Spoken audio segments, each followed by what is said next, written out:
3, 2... E o meu convidado de hoje, nesse especial que a gente está fazendo por Dourados, para Dourados, contando um pouco da história de Dourados, o ex-prefeito, ex-vereador, para começar, professor, doutor, professor, ex-vereador, ex-prefeito por 2 vezes em Dourados, deputado estadual, José Laerte Tetila. Que bom tê-lo aqui para a gente conversar um pouco. É um prazer. O que é que te trouxe? Você vem daquela leva de algumas pessoas especiais que vieram de São Paulo para cá. O que te trouxe para Dourados? Bom, primeiramente, quero te cumprimentar o Câmara, cumprimentar o João Carlos, que está aqui comigo, que é presidente do PT também, que nos acompanha, ele que é professor da universidade, meu colega. Grande João Carlos. Então, o que me trouxe foi o seguinte: no ano de 1966, eu me formei, né, professor de nível médio. Uhum. Lecionei o primeiro ano entre Mirantes do Paranapanema e Santana, no Pontal do Paranapanema, né? E já em 68 já vim para Dourados. Por quê? Porque tinha 3 famílias minhas aqui, né? 3 tios que moravam aqui, tios e tias, primos e tal, né? E numa dessa, em janeiro de 68, eu vim para conhecer Dourados, né? Por conta desses meus tios também, influenciado por eles e tal. E cheguei aqui, tinha um curso ministrado pelo Ministério, um curso do Ministério da Educação, muito importante para a época, porque quem tinha nível médio, fazendo esse curso, o curso da CADES, né, você tinha o registro para poder lecionar também no nível médio, né, que até então era nível fundamental.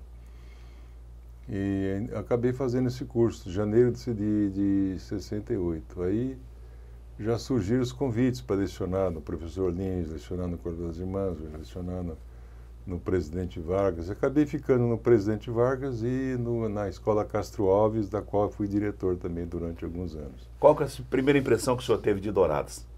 Fiquei impressionado de ver uma cidade em plena efervescência, né? A Avenida Marcelino Pires bastante movimentada, aquele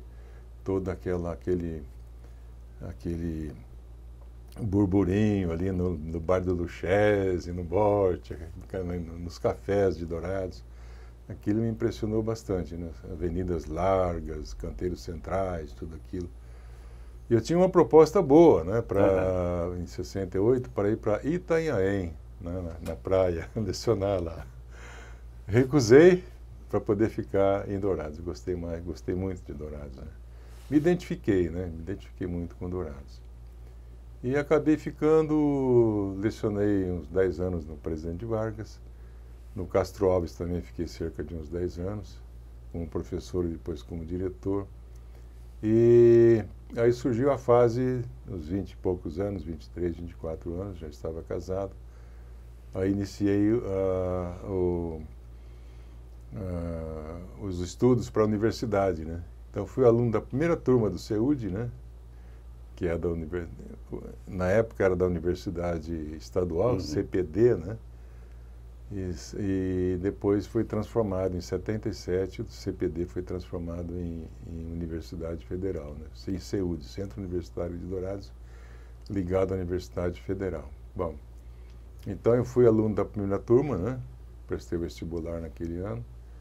E aí então frequentei o primeiro ano, depois nós resolvemos ir para Campo Grande, porque aqui não tinha os cursos que a gente queria, né? Que era Geografia Plena, História Plena. Então reunimos um grupo de colegas, nós éramos em 11 colegas, e compramos uma perua Kombi à prestação. Íamos todos os dias para Campo Grande e voltava. Ia e voltava. Porque lecionava aqui, né? E à noite estudava lá. Saía daqui às 3 da tarde, mais ou menos, chegava lá às 7 e ficava até às 10 lá, 10h30. Aí retornava, chegava aqui 1h30 da manhã, 7 horas da manhã já tinha que estar de pé para... Mais jovem é outro papo, né? Então, assim que eu acabei tendo essa passagem por Campo Grande. Aí os padres salesianos me convidaram para trabalhar com eles. E acabei ficando por lá. Parei de viajar coordenei o curso clássico, né? Naquele tempo tinha o clássico. Clássico, né? E coordenei por uma temporada. Então fui professor da TT Espíndola, da Isaura Espíndola, daquelas socialites de Campo Grande, né, com a Loreta Zardo e tantos outros, o pessoal da elite de Campo Grande mesmo, né? Que o curso clássico é direcionado mais para literatura, mais para jornalismo, mais para teatro, né? E é uma área que eu sempre adorei também. Eu trabalhava com sociologia com eles e a geografia do Mato Grosso do Sul, né, na época. Que não era nem Mato Grosso do Sul, era Mato Grosso ainda. Era. Então, de lá fui bem sucedido, trabalhava com os padres e morava com os padres também. Por isso que eu tenho essa cara de salesiano. Salesiano. E tive muita sorte no meu curso. Fui da primeira turma também de geografia de Campo Grande, né? Na época não era o CDB ainda. A universidade era... Como que era lá? Filosofia, Ciências e Letras, né? Dom Bosco.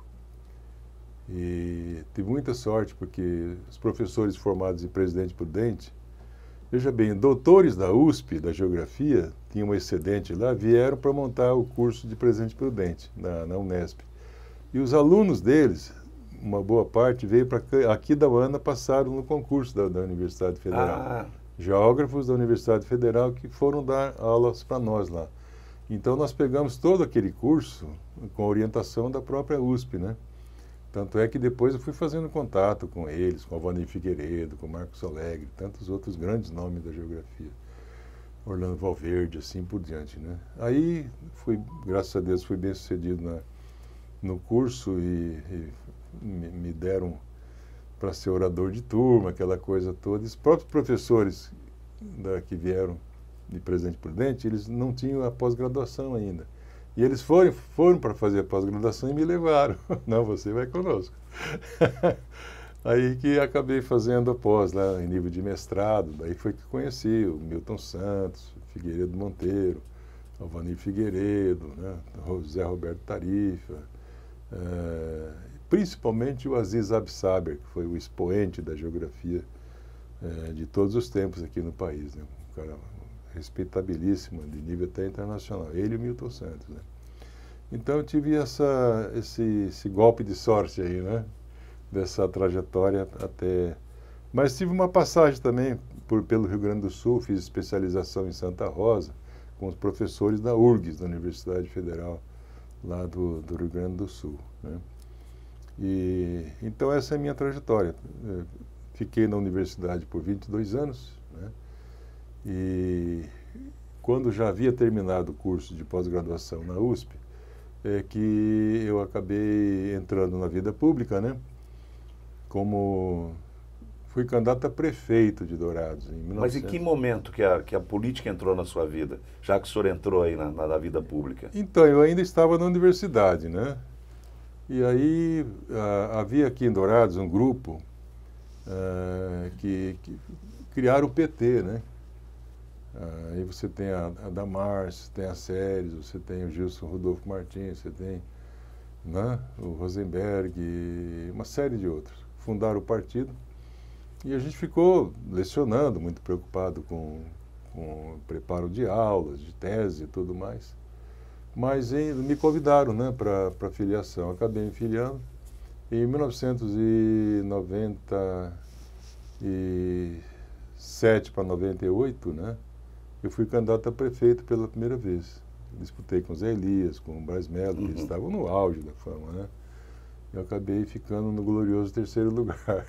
Mas eu tinha já bastante popularidade por conta dos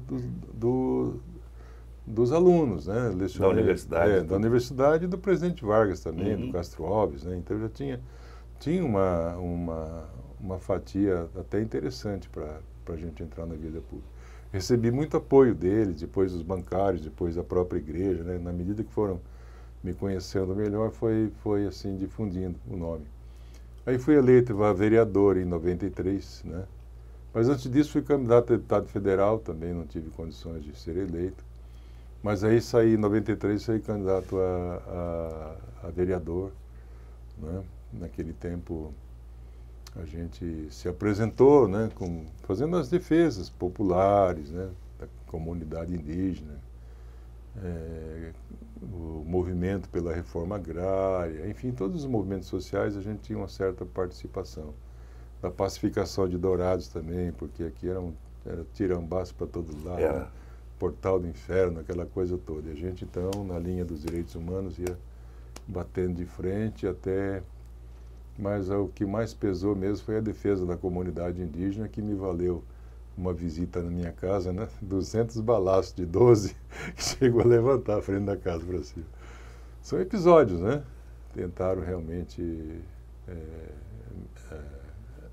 me eliminar, né? Por causa do discurso, da novidade que foi para dentro da Câmara, né? Que era um discurso estendendo a mão para os mais necessitados. E isso dificilmente alguém fazia. Assim, fazia, mas não com a profundidade que a gente fazia. Eu, para fazer um discurso, Antônio, me matava de estudar, de elaborar e tudo mais, né? Eu ia fundo nas pesquisas para fazer a coisa bem caprichada mesmo. E o lado também que a gente abriu bastante para a democracia, né? E isso preocupava muito. Por exemplo, diretores de escola, era tudo nomeação política, né? Aí você faz um projeto para que houvesse eleição para os diretores e vice das escolas. Isso é um passo gigantesco no processo democrático, né? E a elite, não só de Dourados, mas a elite do Brasil nunca se conformou com a democracia, ela nunca aceitou a democracia, né? A grande elite sempre foi através da tirania, Bom, o espírito escravocrata chega até os dias de hoje, sem dúvida nenhuma, né? O povo tem que ser na base da ordem do progresso, né? O progresso para os de cima e a ordem para os de baixo. E isso, então, a gente com o petista e por quê, né? Por que a gente encarou o PT, fez a filiação? Por causa da minha trajetória, né? Começo pela minha família. Meu pai era um simples servente de serviços gerais de uma escola pública lá em Santo Anastácio. Com 12 filhos, e ele sustentando com a vassourinha, não precisa nem contar, né? A dificuldade. É muito difícil, muito difícil. Então a gente veio lá da base mesmo. Só que enquanto ele trabalhava no colégio, eu ia lá frequentar, ajudava ele a fazer a limpeza, na cantina, servir o café, aquela coisa toda, eu dava uma mão grande para ele. Na hora do intervalo eu via aqueles professores, naquele tempo usavam aqueles guarda-pó branco, falei, poxa, é isso que eu quero. Aí dele estudar, né, para ser professor. Foi ali que despertou realmente a minha vocação para isso aí, né. Então, depois, na trajetória, eu com 6 anos comecei a frequentar a minha igreja, na Igreja Católica. Fui congregado mariano, cantei no coral da igreja, essa é a minha veia musical. Já vem lá cantei uma temporada, na minha adolescência toda passei, né, participando do coral, mas era um coral grande, 42 componentes, né, e tinha excelentes regentes, José Machado Braga, Sidney e tal. E ali a gente teve um começo numa educação musical. Chegamos a gravar 2 LPs, aquelas... Disco, né? Discos enormes, vamos bolachas, né? Ganhamos 2.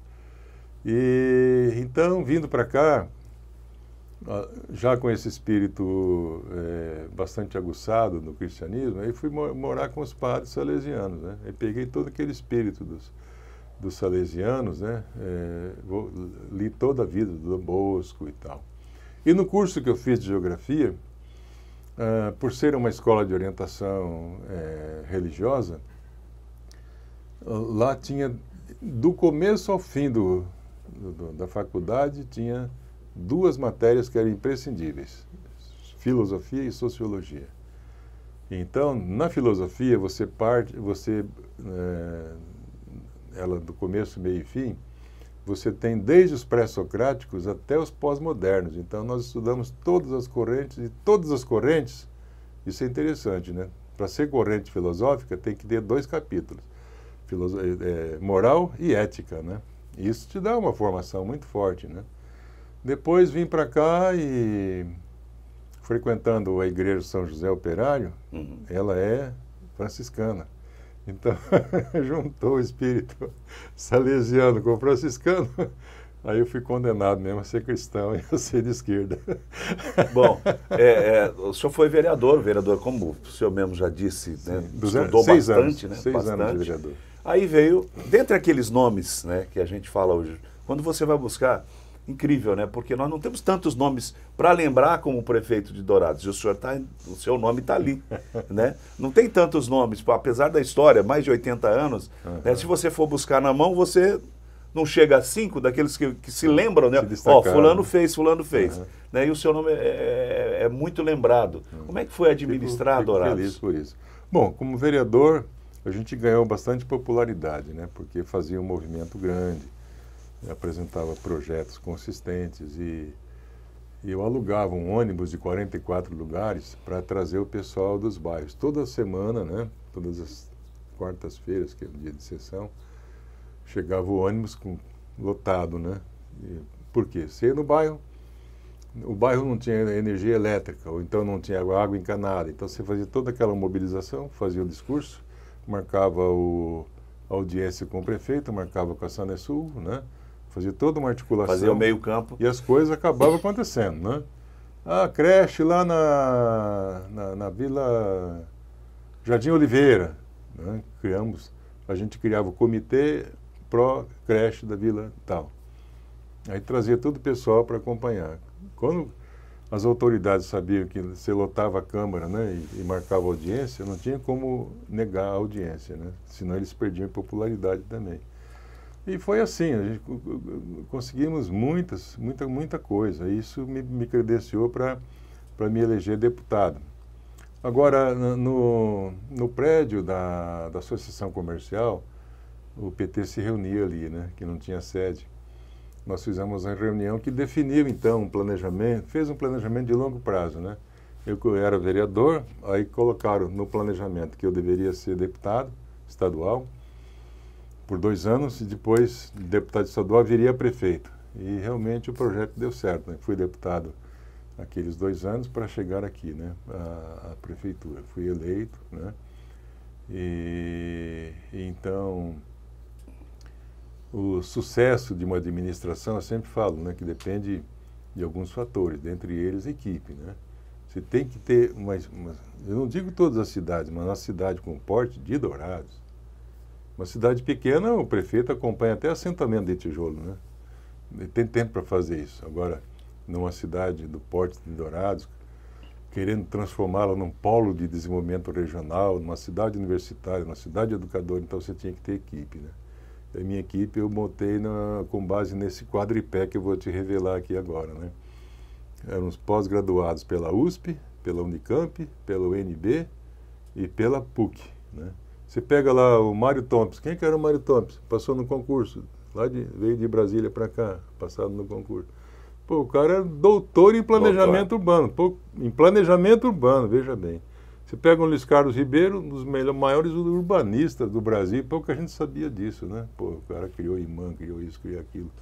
Tudo na administração nossa. E você pega um Biasotto, né? Além de ser doutor pela USP, ele orientava tese na USP, pô, né? Então, era o pessoal desse nível.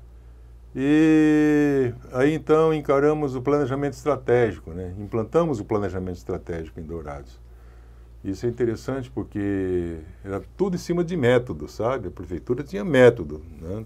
Tinha começo, onde que você quer chegar, né? Bom, e esse método foi do Carlos Matos, foi um presidiário lá do Chile, né?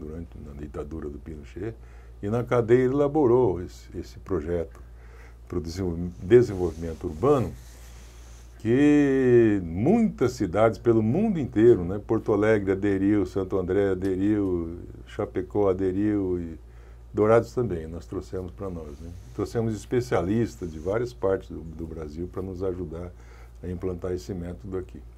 Aí todo mês de janeiro a gente ia lá nos Irmãos Maristas, levava todo o primeiro escalão para lá, para elaborar o planejamento estratégico, né? Aí com orçamento participativo, com uma série de coisas aí. Então elaborava quais são os projetos, quais são as propostas, quais são os programas que nós vamos desenvolver para esse ano. Bom, elaborou. Aí toda a consulta popular para aferir se estava de acordo com os anseios da sociedade, se fazia através do orçamento participativo, né? Que nós implantamos também de forma original aqui. Bom, toda segunda-feira, da 1 às 5 da tarde, a gente reunia todo o primeiro escalão para aferir, para acompanhar o planejamento estratégico, né? Ah, a secretaria tal quer fazer isso, mas acabou a grana, então a outra suplementa aquela, né? Se fazia toda uma ginástica orçamentária que chama de pedalada. Quem não faz isso não administra, né? Você tira de uma secretaria, passa para outra. Isso é administração pública, poxa. Eu fiz isso durante 8 anos. Se tiver que me condenar, eu estou falando publicamente que eu fazia isso aí. Não tinha como não fazer, né? Senão, se você ingessa a secretaria tal, ingessa outra, você não vai para lugar nenhum. Bom, então, para você conseguir êxito no planejamento estratégico, você tinha que ter os projetos, né?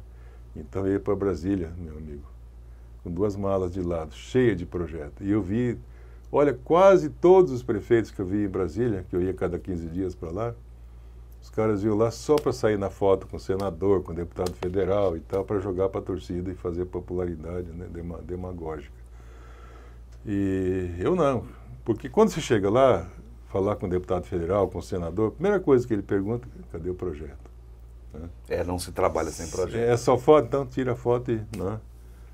Não se trabalha sem projeto. Você tem que trabalhar na administração pública com 3 cofres, isso é didático, né?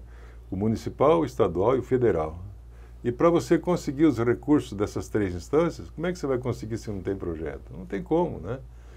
Bom, então, no começo, a gente conseguiu elaborar essa equipe de alto nível, que eu considero, né? E 5 deles já faleceram, né? Infelizmente. Né? O tempo passa, né? Como diz no Paraguai, el tiempo vuela. E o último foi o Biasotto, que infelizmente perdemos um grande companheiro. Então foi assim, né, que nós fomos, para iniciar a administração, foi muito complicado e a gente teve muitos votos também de protesto, né? Dourados estava todo mundo, muita gente indo embora, né? Por causa da violência. Dourados estava entre as 3 cidades mais violentas do Brasil.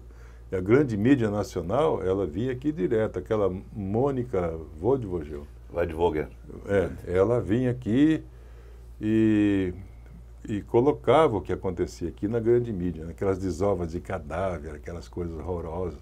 Tinha 2 frentes do crime. Tinha o Sindicato do Crime, que era sediado em Fátima do Sul, né?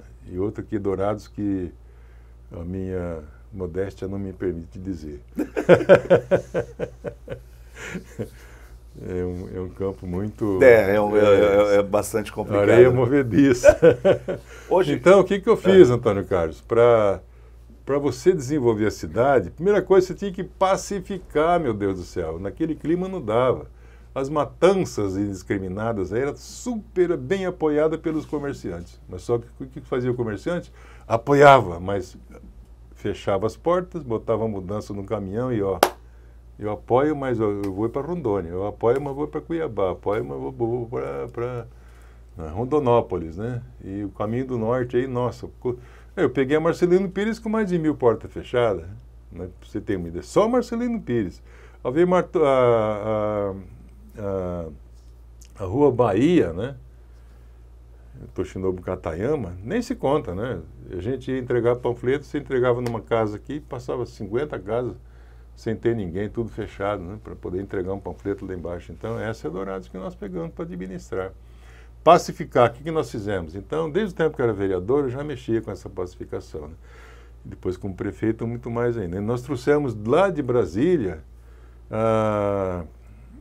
os presidentes e vice-presidentes da Comissão de Direitos Humanos, né, que muita gente critica os direitos humanos, a elite tem horror de direitos humanos, mas eu trouxe aqui o Pedro Wilson, foi prefeito de Goiânia, mas foi presidente da Comissão de Direitos Humanos do Congresso Nacional como deputado federal.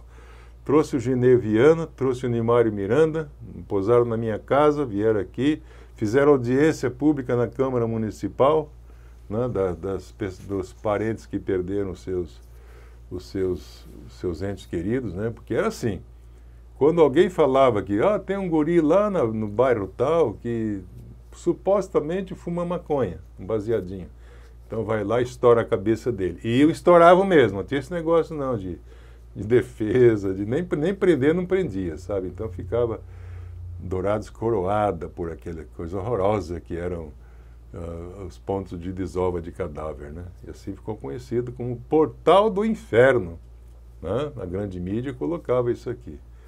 Muito bem, então, com isso a gente conseguiu muita sorte também, né? Porque prefeito é igual goleiro. Se não tiver sorte, não tem jeito. A bola entra mesmo. Quando tem sorte, a bola bate na trave e tal, o cara dá um jeito. Então foi assim, a gente, através desse pessoal, dos direitos humanos, nós conseguimos um juiz de Fátima do Sul, o doutor Abdala Fará. Esse cara tinha que ter um monumento aqui na Praça de Dourados, sabe? Esse grande juiz que nos ajudou pra caramba a desbaratar as quadrilhas, o sindicato do crime e tal, e ajudou a pacificar Dourados. E foi uma coisa muito... Tem um promotor também, doutor Tadeu, né, famoso, nos ajudou muito no processo de pacificação, né? E então, aí eu pude pegar a mala, dar uma de caixeiro viajante, né? Eu viajei muito, né, esse Brasil afora, atrás de empresas para Dourados. A primeira foi o Atacadão de Campo Grande, né, um tal de Deude que coordenava lá, deu muito certo, trouxe o Atacadão, né, as centenas, mais de 1000 empregos diretos para começar. Depois fui trazendo, trouxe a Bigolin, trouxe a Renault, trouxe a Nissan, trouxe a Seller, trouxe... porque eu ia lá, né? Em Maringá fui 8 vezes em busca do shopping center, né, que acabou acontecendo também. De Chapecó eu trouxe a terra plana, tal. O modelo do aterro sanitário trouxe de Chapecó também. Viajava bastante atrás de empresas novas, né, para a nossa cidade. E coroou com o shopping center, né, com 5.000 empregos entre diretos e indiretos.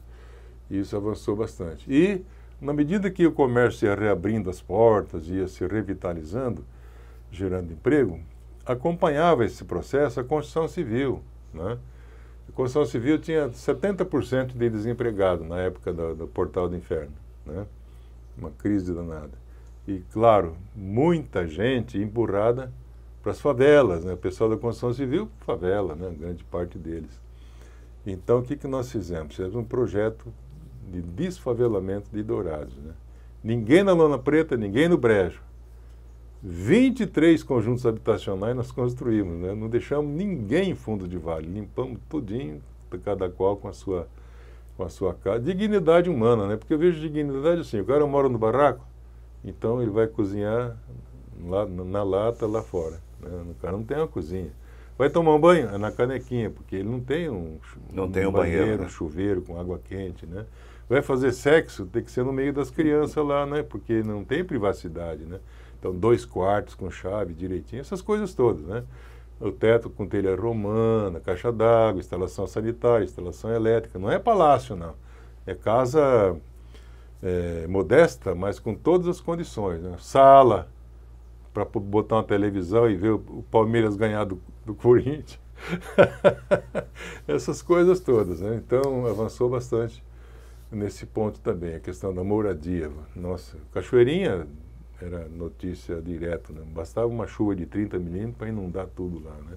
Era um projeto novo, né, que o senhor chegou e acabou transformando aquilo no que ele é hoje. Por causa do nível da equipe, sabe? A equipe lá em cima, um pessoal muito bom, né? Tinha o Zé Roberto Búzios, tinha o Luiz Carlos Ribeiro, tinha tanta gente boa aí para lidar com isso. Então fizemos um projeto, você não acredita, quadripartite, né, com a participação da Prefeitura, Governo do Estado, Governo Federal e a verba internacional do BIRD.